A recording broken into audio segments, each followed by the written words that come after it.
ওস্তাদ, প্রথমত সুন্দর দেখে পরিষ্কার পরিচ্ছন্ন মতো একটা গরুর গোয়াল সিলেক্ট করতে হবে।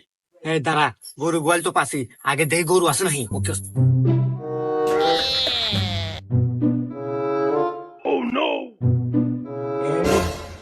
গরু আছে, গোয়াল ঘর তো পেলে আমি। এখন দেখ তারপর কি আছে। তারপরের কাজ ওস্তাদ, 100% খাঁটি হালাল সরিষার তেল লাগবে।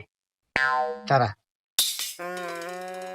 এই যে খাঁটি সরিষার তেল নিয়ে আসি। হ্যাঁ, তারপর তারপর তারপর হচ্ছে এটা পরিপূর্ণভাবে সারা শরীরে ভালোভাবে মালিশ করতে হবে।